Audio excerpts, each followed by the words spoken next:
महाराष्ट्र के किसान राजनीतिक लिहाज से कितने पावरफुल होते हैं, इसका अंदाजा इसी बात से लगाया जा सकता है कि लोकसभा चुनाव में जो बीजेपी 28 सीटों पर लड़कर सिर्फ 9 सीटों पर ही जीत हासिल कर सकी थी, उसी बीजेपी ने महाराष्ट्र के विधानसभा चुनाव में 149 सीटों में से 133 सीटें जीतकर एक इतिहास लिख डाला है। अब किसी भी पार्टी ने अब तक सिंगल हैंडेडली महाराष्ट्र में इस आंकड़े को नहीं छुआ था। तो आखिर बीजेपी ने ऐसी कौन सी जादू की छड़ी घुमाई जिसके चलते रूठे किसान भी विधानसभा चुनाव में महायुति की तरफ खींचे चले आए? और सबसे बड़ा सवाल तो ये कि आखिर कितनी सीटों पर किसानों ने महायुति की जीत आसान करने में अहम भूमिका निभाई। महाराष्ट्र में किसानों की आत्महत्या पिछले 3 दशकों से सबसे बड़ा राजनीतिक मुद्दा रहा है।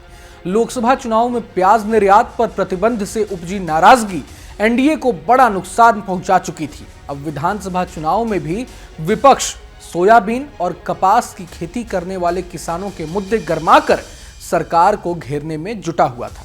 किसानों का भी आरोप था कि उन्हें उनकी फसलों का सही दाम नहीं मिल रहा, मगर मोदी सरकार ने ऐन वक्त पर कुछ अहम फैसले लेकर किसानों को अपने पाले में लाने की कोशिश की। खास बात यह है कि केंद्रीय कृषि मंत्री शिवराज सिंह चौहान ने भी अपनी सूझबूझ और तजुर्बे का इस मिशन में खूब बढ़िया से इस्तेमाल किया। चूंकि शिवराज सिंह चौहान भी किसान परिवार से आते हैं, ऐसे में जानकारों का मानना है कि चुनाव के वक्त किसानों के हित में लिए गए उनके अहम निर्णय महायुति के लिए महाराष्ट्र में मास्टर स्ट्रोक साबित हुए। जैसे चुनाव के दौरान कपास और सोयाबीन के दाम और खरीद से जुड़ी घोषणाओं ने रूठे हुए किसानों को मनाने में बड़ी भूमिका निभाई है। अधिक नमी वाले सोयाबीन की खरीद, कपास के दाम बढ़ाने, महिलाओं के लिए लाडकी बहन योजना समेत बड़ी घोषणाओं को किसानों का समर्थन पाने में अहम माना जा रहा है। विदर्भ और मराठवाड़ा क्षेत्र सोयाबीन की खेती के लिए विशेष रूप से जाने जाते हैं।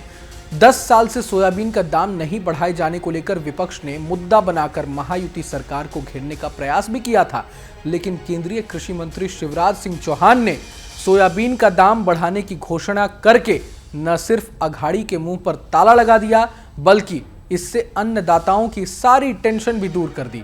सोयाबीन का सही दाम किसानों को दिलाने के लिए केंद्रीय कृषि मंत्री ने मलेशिया, इंडोनेशिया से खाद्य तेलों के आयात पर इंपोर्ट ड्यूटी बढ़ाकर 27.5% कर दी। इससे टेंडर्स पर घरेलू किसानों की उपज खरीदने का दबाव बना। बता दें कि वर्तमान में सोयाबीन का एमएसपी दाम 4,892 रुपए प्रति क्विंटल है, जो पिछले सीजन की तुलना में 292 रुपए बढ़ाई गई है। और इसके बाद तो पीएम मोदी ने भी सोयाबीन की एमएसपी बढ़ाकर 6,000 रुपए करने की घोषणा कर दी, जिससे मराठवाड़ा और विदर्भ रीजन के किसानों को काफी फायदा भी हुआ। दूसरी ओर एकनाथ शिंदे, जो उस वक्त मुख्यमंत्री थे, उन्होंने भी सोयाबीन की खरीद के लिए मानक 12% नमी के स्तर को बढ़ाकर 15% तक कर दिया। इससे सोयाबीन किसानों को बड़ी राहत मिली, जिससे उन्हें मंडियों में कई दिनों तक फसल को डाले रखने से छुटकारा मिल गया और 15% तक नमी वाली उनकी उपज को मंडियों में एमएसपी रेट पर खरीदा जाने लगा। हालांकि राहुल गांधी ने भी सोयाबीन के दाम 7,000 रुपए करने की घोषणा की थी, लेकिन किसानों को उनका यह ऐलान महज हवा हवाई लगा और उन्होंने महाविकास अघाड़ी को इस चुनाव में नकार दिया। सोयाबीन किसानों को जहां एमएसपी मिलना भी मुश्किल हो रहा था, तो वहीं दूसरी ओर कपास के दाम भी काफी बढ़े हुए थे। किसानों की इस मुश्किल को बीजेपी ने भांप लिया था। केंद्रीय कृषि मंत्री शिवराज सिंह चौहान ने महाराष्ट्र के कपास और सोयाबीन उत्पादकों को सीधे बैंक खाते में 5,000 रुपए प्रति हेक्टेयर अतिरिक्त राशि देने की घोषणा कर दी।